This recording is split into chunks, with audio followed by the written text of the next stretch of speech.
Oh my God, you guys, this is Lisa sharing life stories with you. I gotta show you something. These pizzelles that I bought, it's starting to rain, Kroger yesterday. Oh my God, they are to die for. They're expensive. You get a little container so they don't break, but some are always broken there, for $5 like this. And it says vanilla on the outside. They are so good. This is what they look like. Pizzelles, like the Italian cookie.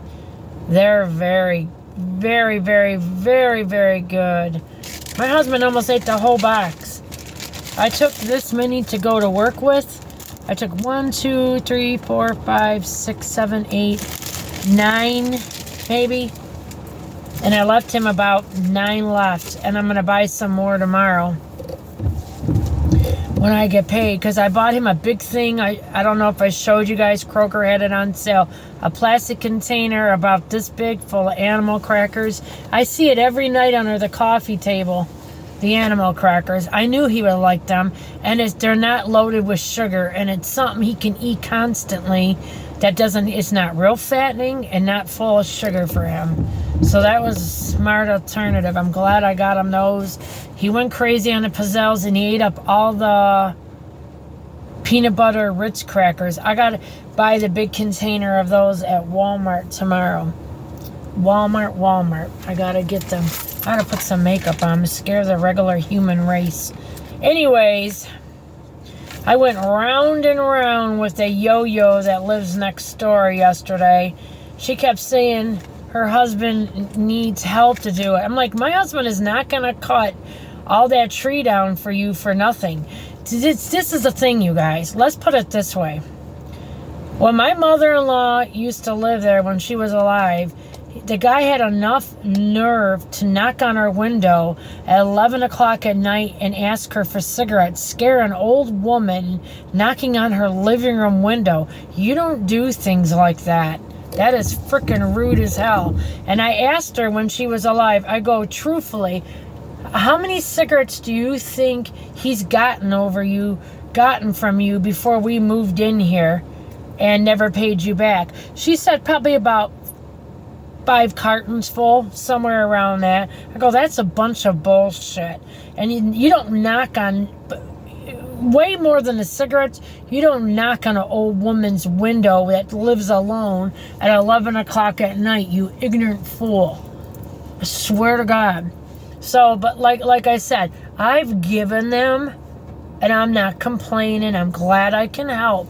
I've given them so much food and what I show you, I give you this year does not even compare to about like 2 years ago when my mother-in-law was, not this last year, but the year before. I would just load them up with food. Just load them up with food. So yeah. Crazy town. I mean, I loaded them up with food. They didn't need anything.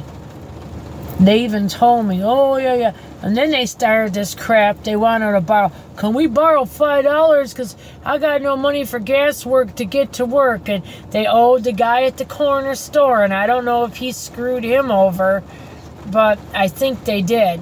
Because they never gave me my $5 back for gas.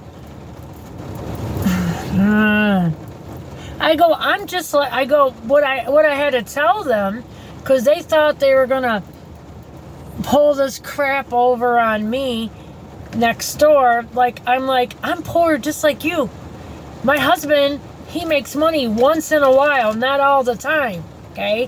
I work all the time. I make the same amount of money as you do, which I don't understand. The man has his licensed CPL. He should be at least making $20, if not $25 an hour, and he's only making $15. I go, what kind of crap is that? Everywhere you go, if you're licensed, you're making at least, on the low end, 18. On the high end, 18 or 19 on the low end. High end, like $28, $29. Or 25 to 26, I'd say. So, why is he making that? Because the man is dumb as a box of rocks. I told him, look, if you don't have the money to buy a Sawzall, rent one from Home Depot. Rent it for like 15, 20 bucks. They just don't get anything. But they got money for clothes. See, they don't have money for the right things. They got money for clothes and everything else. But they have no money to do the practical things. And they got an excuse for everything. And every time you tell them something, they're like, we're new to this. This is her excuse a little ways back. We're new to living in a house. I'm like, what are you talking about? I'm thinking to myself, you lived here for 13, 14 years. You're not new to live into a house. They don't even have a hammer, screwdriver, nothing. They come to us for everything. And it gets old. And this is another thing. You want to be a good neighbor? Come out there and help my husband a little bit yesterday. Why don't you come out there and make an effort? It's your tree growing on our shit. Help us cut up and clean up the yard then, if you can't cut anything. You know what I'm saying? So it just don't work with them. They just don't get stuff. But I don't want to quit being so negative on here all the time, because I'm tired of going through a negative stage. Anyways, yeah. So they're a work. They're a piece of work to live around. He can't pull weeds. He's using a chomper. He's got weeds. There's supposed to be a flower bed where he cut them all just the same level. Why don't you pull the weeds out, dude? Pull them by the roots and pull the weeds out, not cut them all the same height.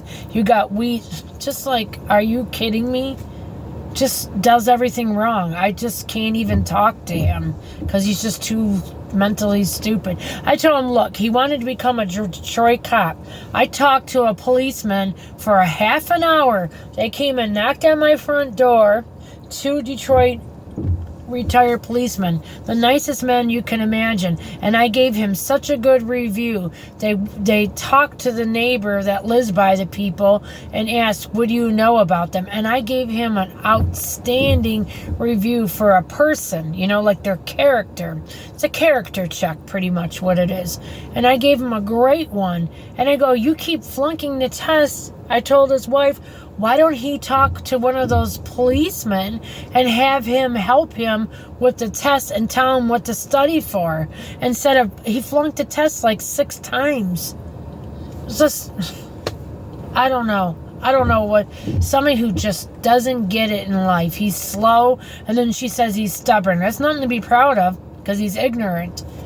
So, yeah, so he just can't get nowhere because he won't listen and he won't pay attention. He thinks he knows shit and he don't know nothing. So, there you go. I told her, you can't have a house and do absolutely nothing in 15 years. Not paint it, their front porch is rotting away, all the cement, their back porch, everything. Never paint nothing, never do anything, never fix the wooden ties in front, never wash the screens, never do nothing, never do shit.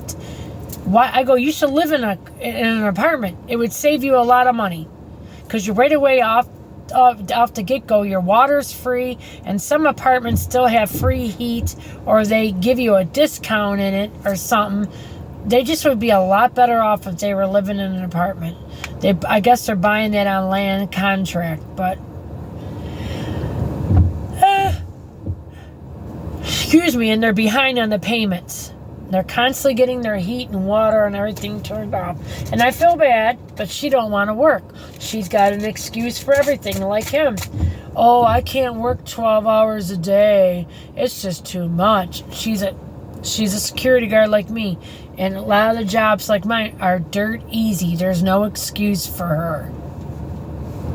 They just don't want to do anything better. So, whatever. The hell with them. It just gets old. Look what I got. said I don't need. I'm tired from all that yesterday. I cut my leg really bad. It hurt where I cut it. My husband needs to cut up a little bit more and put it by the curb. I got to talk to him about that. I got to get my hair cut. I don't want her touching the length of this. Just cut off the dead ends. But I want to get all this cleaned up. This is a mess. See, if this was gone, it's just a mess. And trim it up. That's my goal. So I'm going to call her and see. I go to Great Clips, and the lady I have that does my hair did such a good job, you guys. She went to the Paul Mitchell School of Hair and all that. She's so good at what she does, but she did a crappy job this last time. And I'm going to tell her when I see her, man, I'm sorry. But I have had so many people say, oh, are you Gary Busey's sister? And just because I say it doesn't mean I am. And if I was, you think I'd be on here? I'd have a ton of money. Oh, my God. Oh, my gosh. I am so tired. But I made the best spaghetti and meatballs yesterday. I should have took some video of that. It was so good yesterday. I made it with angel hair pasta instead of regular spaghetti. Oh my God, was it good. So good. I got some leftovers. I'm going to bring that tomorrow. That was so good. And I spilled a whole plate of spaghetti in the kitchen. I was so mad. Sauce and spaghetti everywhere. I'm like, you got to be kidding me. Shit happens. This is Lisa sharing my stories with you. I'm going to come on after when I'm a little bit more energetic. But I just wanted to tell you guys some stuff about the trees and show you guys those pizzelles. If you can get them at Kroger or Smith's, those are so good. They're by the specialty bakery stuff. Try them. You won't go wrong. Lisa sharing life stories with you. Click and subscribe. Darn it, I apologize. I didn't want to do that again. I'm just beat. I love you all. I work like an animal on my 2 days out, but that's all right. I'm so proud of what we accomplished. I love you all. Come back. Bye.